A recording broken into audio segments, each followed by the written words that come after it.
So children, up to here we read that how the third state they went out from the meeting and they moved toward the tennis court.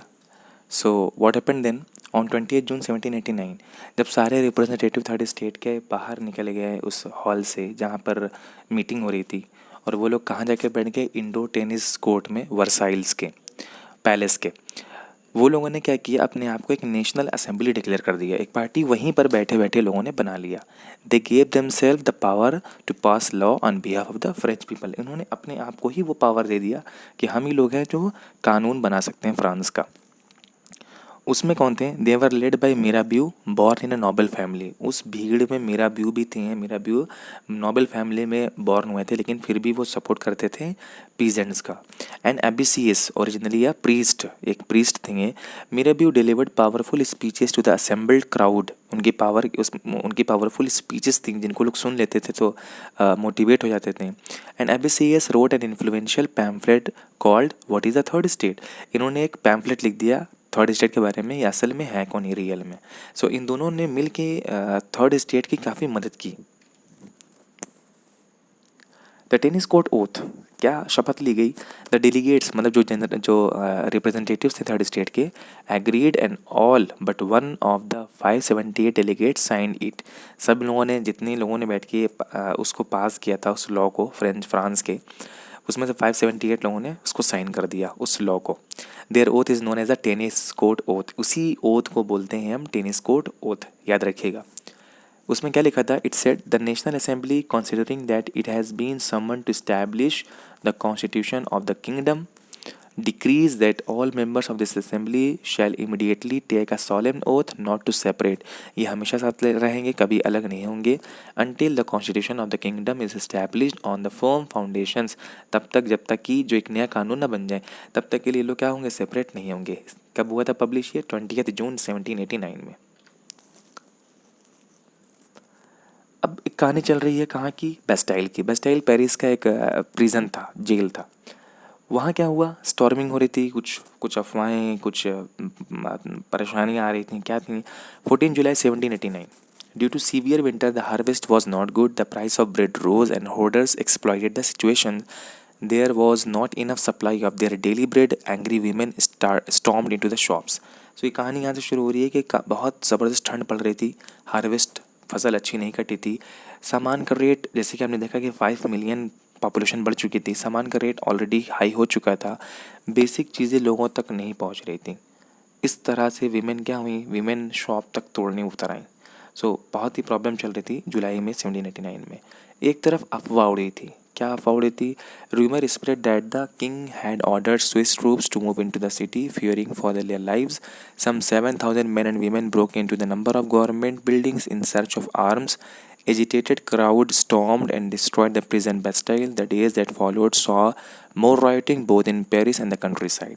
सो एक अफवाह उड़ी थी कि वहाँ के राजा ने order दे दिया है वहाँ के पुलिस वालों को कि सबको मतलब मारने का ऑर्डर दे दिया था।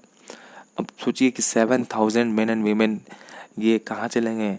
जब इन लोगों ने सुना कि गवर्नमेंट किंग के ट्रूप्स आ रही है, पुलिस आ रही है सबको मारने के लिए, 7,000 लोग गवर्नमेंट की बिल्डिंग में घुस गए जहाँ पर आर्म्स रखे हुए थे। सब लोगों ने उस आर्म को वहाँ से निकाल लिया, सारे हथियार जिसको जो हाथ में लगा, और वहाँ के प्रिजन को तोड़ दिया। प्रिजन जो जेल था बस्टाइल, उसको तोड़ दिया। कितने अंदर के जो कैदी थे वो खुश हो गए, वो भी भाग गए वहाँ से। सो इस तरह से बड़ा बवाल हुआ था वहाँ पर। लिबरेटेड प्रिजनर्स, भाई जाहिर सी बात है, प्रिजनर्स फ्री हो गए, भाग गए वो लोग, उन लोगों को भी खुशी हो गई। लिबरेटेड प्रिजनर्स आज़ाद हो गए। Prisoners of the Bastille were released, obviously भाग गए सब लोग।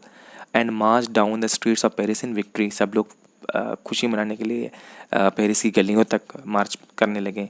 It was a great symbolic event, one which is still celebrated in France every year. आज भी फ्रांस में मनाया जाता है। आप देखेंगे किस तरह से फ्रांस के जो कैदी उस टाइम के थे फ्री हुए थे, आज भी मनाया जा रहा है वहाँ पे आज़ादी। Faced with the power of his revolting subject, Louis XVI finally accorded recognition to the National Assembly। ये सब बवाल होने के बाद जो राजा थे वहाँ के लुइस 16 उनको नेशनल असेंबली जो थर्ड स्टेट ने बनाई थी उसकी बात को मानना पड़ा।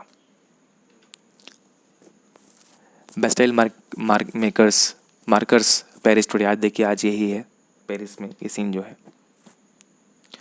द ग्रेट फियर 1789, क्या बहुत बड़ा डर था 1789 का। The end of July and the beginning of August there were riots in the countryside. Riot मतलब होता है दंगा, कंट्री साइड मतलब गांव में। सो गांव में दंगे होने वाले थे। कब? जुलाई के एंड में, अगस्त के शुरुआत में। Peasants burned their nobles, chattocks and destroyed documents which contained their feudal obligations। जो किसान उसान थे उन लोगों ने जो नॉबल्स, उनके जो अपर क्लास लोग होते थे, उनके जितने भी डॉक्यूमेंट है सब जला दिए। कुछ प्रॉब्लम क्रिएट हो रही थी। The night of August 4, 1789 the national assembly response to the great fear. National assembly जो थर्ड स्टेट ने बनाई थी, उसको एक बहुत बड़े जो डर था उसका सामना करने वाले थे लोग। August 4, 1789 one by one members of the nobility and clergy rose to give up. धीरे धीरे धीरे जो नॉबल्स लोग के अगेंस्ट इन लोगों ने अपनी पार्टी बनाई थी, उन लोगों ने गिव अप करना शुरू कर दिया। किन किन चीज़ों को? फ्यूडल ड्यूज़। फ्यूडल ड्यूज मतलब जो एक ट्रायंगल हमने शुरू में पढ़ा था, उसको ख़त्म करने लगे कि मतलब कोई ऊपर नहीं, सब बराबर है। सर्वडॉम मतलब बॉन्डेड लेबर, कोई ज़बरदस्ती मजदूरी नहीं करा सकता। द टिथ एक टैक्स था जो जो चर्च को देना था, वो भी माफ़ कर दिया लोगों ने। हंटिंग एंड फिशिंग राइट्स सबको दे दिया कि भाई सब लोग शिकार कर सकते हैं। पहले हंटिंग और फिशिंग राइट्स सिर्फ किसको था? फर्स्ट स्टेट और सेकेंड स्टेट को। पर्सनल प्रिविलेजेस सबको एक क्या नाम है, कह सकते हैं हम, जो एक आज़ादी थी, जो एक स्पेशल ट्रीटमेंट था, वो मिलने लगा। In one night feudalism was destroyed in France. एक रात में फ्यूडलिज्म, फ्यूडल सिस्टम जो था, जो सबसे पावरफुल, सबसे ऊपर नोबेल होंगे, फिर किंग होंगे, एक रात के अंदर ही सब खत्म हो गया। The assembly pass decree abolition the feudal system of obligation and taxes. जो असेंबली बनी थी उसने क्या कर दिया था? वो डिक्री मतलब एक आदेश दे दिया था कि फ्यूडल सिस्टम को ख़त्म कर दिया जाए। और क्या ख़त्म हो जाए? टिथेस वर एबॉलिश्ड। टिथेस आपको याद है, जो टैक्स था वो माफ़ कर दिया गया, हटा दिया गया। Land owned by church were confiscated. जो बड़ी बड़ी ज़मीनें चर्च में के नाम पर यूज़ हो रही थी, उसको ख़त्म कर दिया गया। Clergy were force to give up their privileges. Clergy जो चर्च के जो क्लर्जी फादर होते थे, उनको अपनी जो प्रिविलेज मिलता था, जो स्पेशल ट्रीटमेंट था, उनको छोड़ना पड़ा। Government acquired asset worth at least 2 billion levers. Levers वहाँ की वो थी करेंसी, फ्रांस की। और गवर्नमेंट जो किंग के अंडर में जितनी भी चीज़ें थी, सब किसके अंडर में आ गई? नेशनल असेंबली, जो थर्ड स्टेट थे।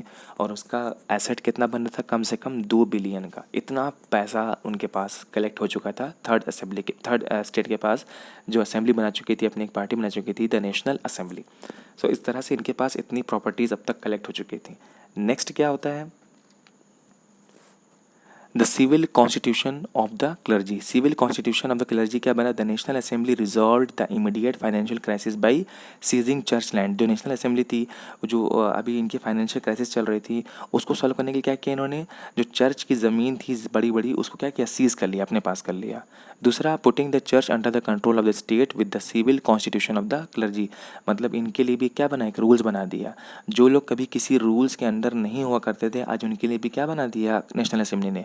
रूल रेगुलेशंस बना दिया कि उनको भी ये चीज़ फॉलो करना होगा। Cartoon representation of the configuration of the church land. देखिए किस तरह से चर्च लैंड को हटाया जा रहा है और कैसे जो क्लर्जी लोग हैं उनको पकड़ के हटाया जा रहा है, ताकि उनकी ज़मीनों को रीयूज़ कर सकें फॉर द पब्लिक। और फिर क्या हुआ? Constitution of 1791। सो ये कॉन्स्टिट्यूशन को भी ड्राफ्ट किया जाएगा, जिसके बारे में हम पढ़ेंगे। Till then you just try to understand this part and make note from this.